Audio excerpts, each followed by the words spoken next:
I want to tell you about the history of the Birmingham office of Baker Donelson, Bierman, Caldwell, and Berkowitz. I can summarize that history in 2 words, Abe Berkowitz. But I think you probably want me to amplify some. Mr. B, as I came to call him over the years, was born in 1907 in Meridian, Mississippi. His parents were recent immigrants from Russia. He grew up in Tuscaloosa, went to the University of Alabama, and graduated from the law school at age 20. He went to Birmingham to set up his law practice.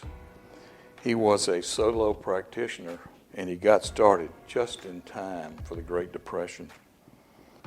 He wrote letters to the editor of the newspaper on a fairly regular basis in the early 60s. Letters that took a lot of courage to publish back in those days. Birmingham was in a reign of terror. Eugene Bull Connor was the boss. Bull Connor was a super segregationist. He was a tool of the big industries who counted on him to enforce the Jim Crow laws. Many of Mr. Berkowitz's letters took issue with Bull Connor and his policies. He put his life in danger to publish those letters. Almost no one publicly opposed Connor. It was dangerous to do that. Connor had friends in the Ku Klux Klan, and his police department was riddled by Klan. There had been over 40 bombings in the black community since 1947, unsolved bombings in which no one was ever arrested.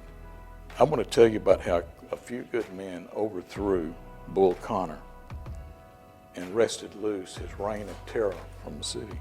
In early 1961, Sidney Smyer, president of the chamber, asked the president of the Birmingham Bar Association to appoint a committee to study the form of government best suited for Birmingham.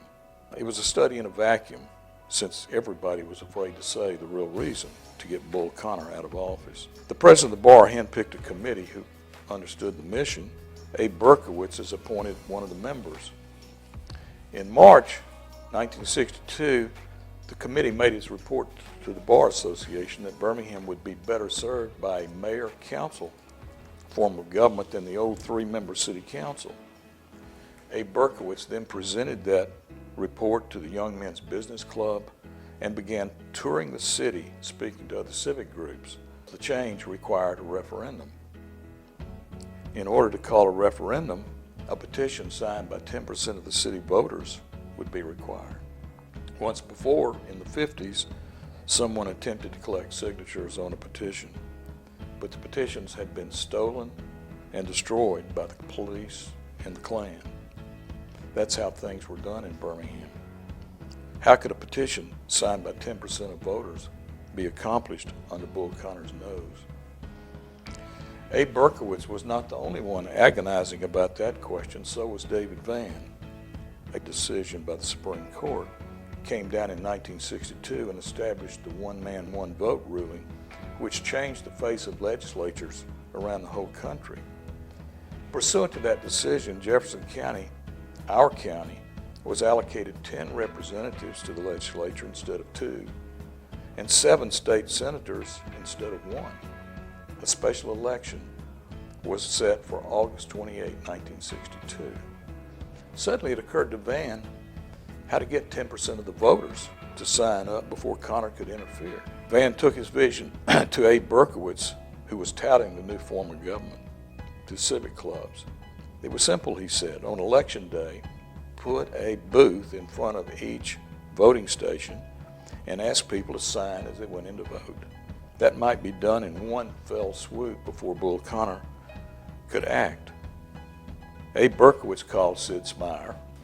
They discussed the organization of a committee made up of 25 business leaders, which they would call Citizens for Progress, to raise money and organize the efforts. When the committee met at a public park to organize, Klan members were there, intimidating people and gathering up materials.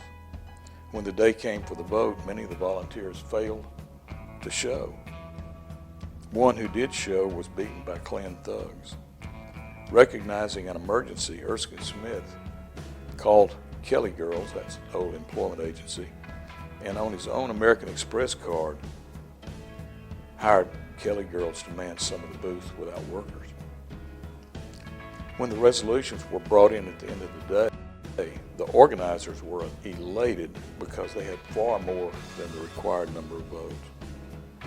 Erskine Smith gathered the resolutions and announced he would guard them overnight with his shotgun. The election was set for May 5, '63 to elect the mayor and new council people. In that vote, Albert Boutwell and Bull Connor had the highest votes in a four-man race, and a runoff was set between them. To Connor's surprise, the Citizens for Progress had won. Albert Boutwell was elected as mayor. The new mayor and council were installed on April 15, 1963.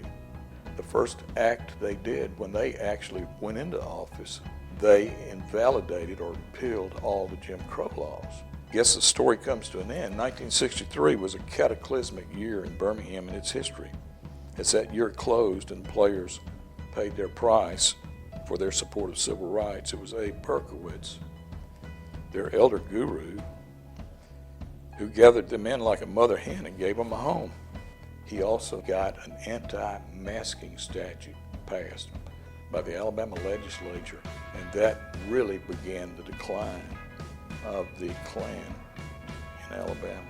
And that's why I contend that the firm, the old Berkowitz firm, was actually born out of the civil rights movement. And that's why when we merged with Baker Donelson, Bierman, and Caldwell, we were here in Birmingham felt it was critical that we hold on to the Berkowitz name and legend. Mark Twain said there are two important dates in a person's life: the date you were born and the date you learn why you were born.